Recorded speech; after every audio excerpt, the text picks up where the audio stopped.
মাত্র বৃষ্টি হয়েছে, পাট খেতে পানি, একটু দেখতে আসলাম কি অবস্থা খেতে। তো পানি হইলে সমস্যা কি? পানি হইলে তো পাটের জন্য বিশেষ করে ভালো। না, পানি হলে পাটের জন্য অবশ্য খারাপ। পানিতে দেখা যাবে যে পানি, এই যে পানি বাঁধি থাকলে দেখা যায় যে এই যে শিপা, এই যে শিপা দেখা যাচ্ছে, শিকড় যখন বেশি হয়ে যাবে তখন পাটটা খুব একটা বেশি ভালো হবে না। পাট জাগানোর জন্য, পাট পচানোর জন্য কিন্তু পানির প্রয়োজন আছে।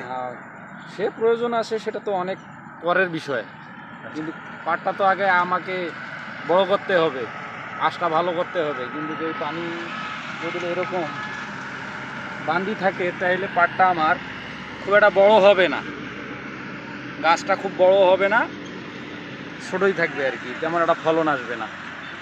পানি ক্ষেতের মধ্যে জমি থাকে, সেক্ষেত্রে পাটের যে ফলনটা, গাছটা, চারাটা নষ্ট হইতে পারে, নষ্ট হইতে পারে। এই পানিটা প্রয়োজন, কিন্তু সেটা পাট জমির থেকে, ক্ষেত থেকে কেটে নেওয়ার পরে। হ্যাঁ, তার আগে এই পানিটা প্রয়োজন ছিল না। না না, পানি নিষ্কাশন করতে পারলে মনে হয় আরো বেশি ভালো হইতো। হ্যাঁ, পানি জমির থেকে করতে পারলে খুব আর কি ভালো হইতো, কিন্তু এখানে দেখা যাইতেছে যে পানি নিষ্কাশনের তেমন একটা ব্যবস্থা নাই। এখন যদি বৃষ্টি এর মধ্যে যদি একটু না থাকে, বৃষ্টি যদি বন্ধ হয় তাহলে হয়তো পানিটা নিষ্কাশন হবে দু একদিনের ভেতরে, তখন হয়তো একটু ভালো হবে আর কি। আচ্ছা, কি পরিমাণ পানি জমছে? পানি তো মোটামুটি পানি জমছে, এই যে দেখেন পানি, এই অবস্থায় পানি থাকলে তো আমার পাটের সমস্যা হবে।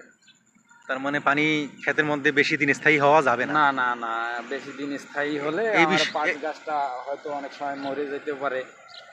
এই বিষয়টার উপরে বলেন যে পানি আসলে কতদিন থাকলে ক্ষেতের জন্য ভালো, পাটের জন্য ভালো? না, পানি বর্তমানে পানি না থাকাই ভালো আর কি, পানি থাকলেই সমস্যা। পানি যেন জমে না থাকে তাহলে ওই পাটটা সব থেকে ভালো হয় আর কি। পানি থাকার কারণে পাটটা হয়তো ওই বাড়ন্তটা কম হবে, মানে বড় হবে কম, এই কারণে পানি না থাকাই ভালো। পাট ক্ষেতের জন্য পানি জমিতে স্থায়ী না হওয়াই ভালো। হ্যাঁ হ্যাঁ হ্যাঁ। তাহলে এখন করণীয় কিছু? এখন তো সৃষ্টিকর্তা বৃষ্টি দেশে, বৃষ্টিরও অনেক সময় অনেক ক্ষেতের জন্য প্রয়োজন, কিন্তু এই মুহূর্তে আমার এই জমিটা একটু নিচা জমি, এই কারণে পানি জমছে। পানিটা যাই হোক, যেভাবে হোক একটু নিষ্কাশনের ব্যবস্থা আমার করতে হবে আর কি। তা না হলে এই পানি কারণে পাট ক্ষেতটা নষ্ট হয়ে যাবে। হ্যাঁ হ্যাঁ, এই পানি যদি স্থায়ী হয়, পানি স্থায়ী হলে তো ওই যে পাট বড় হবে না, ফলন কম আসবে, এটাই আর কি সমস্যা, এর মূলত সমস্যা এটাই। আচ্ছা, তাহলে এখন আল্লাহর কাছে এখন আল্লাহর কাছে আশা করতেছি যেন আর বৃষ্টি না হয়। বৃষ্টি হলে হয়তো পানি আরও বেশি হবে, তখন পানিটা আমার নিষ্কাশন হবে না। হয়তো এখন বৃষ্টি না হলে পানিটা হয়তো নিষ্কাশন করা সম্ভব। এই যে বৃষ্টি যে হচ্ছে, এটা তো সবারই জন্য প্রয়োজন, বৃষ্টিটা তো দরকার। তো সেক্ষেত্রে আপনার বলার কি আছে?